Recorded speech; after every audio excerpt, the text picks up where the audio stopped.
On a summer morning in 1914, on a quiet street in a city named Sarajevo, a single gunshot rang out. It killed one man, but within weeks, that one moment would drag more than 30 countries into the deadliest war the world has ever seen. Empires would collapse, maps would be redrawn, and millions of lives would be lost. How does one gunshot do all of that? Well, to understand it, you have to understand just how dangerous the world had already become. Welcome back to The World So Far. This is the story of World War I. To set the scene, in 1914, Europe was packed with powerful empires. Britain, France, Germany, Russia, Austria-Hungary, and they were all competing for land, for colonies, for respect, and for whoever had the biggest and strongest army. Everyone was building enormous armies and navies, and everyone was sure their country was the best. That kind of pride in competition has a name when it gets out of hand, and it's been building for years. And here's the dangerous part. To feel safe, these countries had made promises to each other, alliances. If anyone attacks you, we'll jump in and help. Europe had quietly split into two big teams, each one pledged to defend its members. So picture this, a continent full of giant armies, fierce pride, and a web of promises where one fight pulls absolutely everybody in. Historians call it a powder keg, a barrel of gunpowder just waiting for a spark. And in the summer of 1914, that spark arrived. His name was Archduke Franz Ferdinand, and he was next in line to rule the Emperor of Austria-Hungary, basically a future king. But not everyone wanted Austria-Hungary in charge of their region. A young man named Princip belonged to a group that wanted independence, and he was waiting in the crowd. And that morning, this man assassinated the Archduke. And just like that, the fuse was lit. Because remember those alliances? Well, now we finally find out exactly how dangerous they are. Now watch how fast this happens.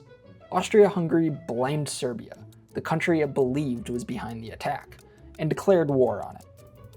But Russia had promised to protect Serbia, so Russia started prepping for war.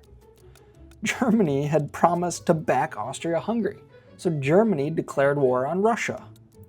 In turn, France was allied with Russia, which pulled France in against Germany, and to attack France quickly, Germany marched its army straight through a small neighbor, Belgium.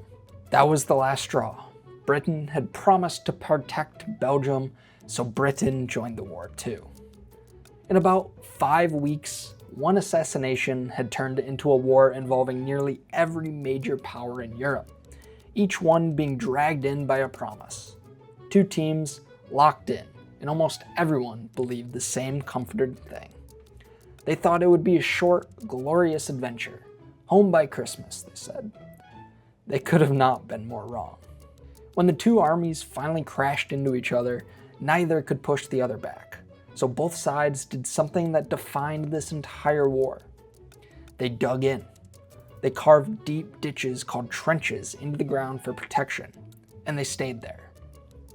These trenches stretched for hundreds of miles in a jagged line across Europe. On one side, one army, on the other side, the other. And in between, a deadly empty strip of land no one could safely cross. They called it no man's land. And here's the tragic, grinding truth of this war. For years, the two sides barely moved. They'd fight and fight over the same few miles of mud, lose enormous numbers of people, and end up almost exactly where they started. This is what made World War I so different and so terrible. It wasn't fast. It was just a stalemate. Two sides stuck, unable to win and unwilling to quit. And it was fought with a brand new technology that the world had never used in war before. Machines built to do damage on a scale nobody was ready for. There were machine guns that could fire hundreds of rounds a minute, making it nearly impossible to cross the open ground.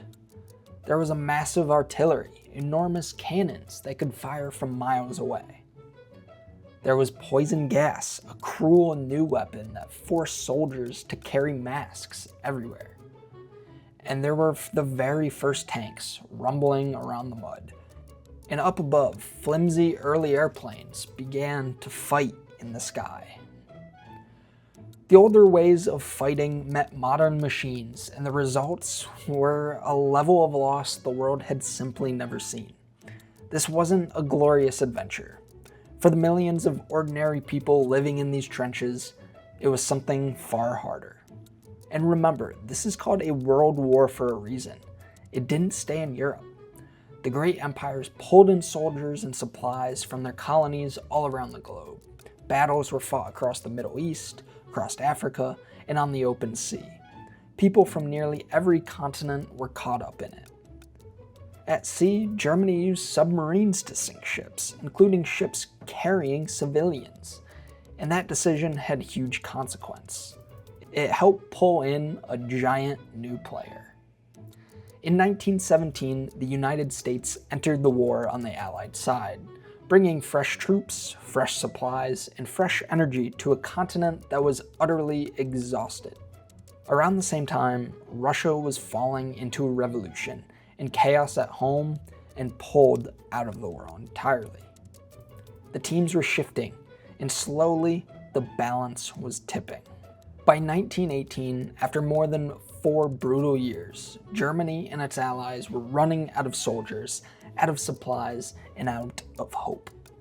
The fresh focus on the other side kept pushing, and the war that nobody could win was finally, slowly coming to an end. And it ended on a very specific, very famous moment. On the 11th hour of the 11th day of the 11th month, 11 o'clock in the morning on November 11th, 1918, the guns went silent. Both sides agreed to stop fighting. It was called an armistice. And after years of constant noise and loss, an unbelievable silence fell across Europe. The war was over. But over doesn't mean okay. The world that came out of this war was completely changed. 4 giant empires that had existed for centuries, gone, collapsed by the war. The map of Europe was redrawn and entirely new countries appeared. And the human cost is almost an impossible picture. An estimated 15 to 20 million people lost their lives. A whole generation marked forever. To this day, people around the world wear a small red poppy and pause in the silence every November 11th to remember them. When the leaders met to make peace, they were so angry and exhausted that they had placed enormous blame and punishment on Germany. They hoped that they were ending this war forever. In fact, people called this the war to end all wars. And they truly believed that. They wanted it to be true. But that harsh, bitter peace left behind anger and poverty and wounds that never healed. And just 20 years later, those very cracks would tear the world apart all over again. And that's World War I so far. Next time, we find out how the war was meant to end all wars and led straight into an even bigger one. If you're following the story of everything, hit subscribe, and I'll see you guys in the next one.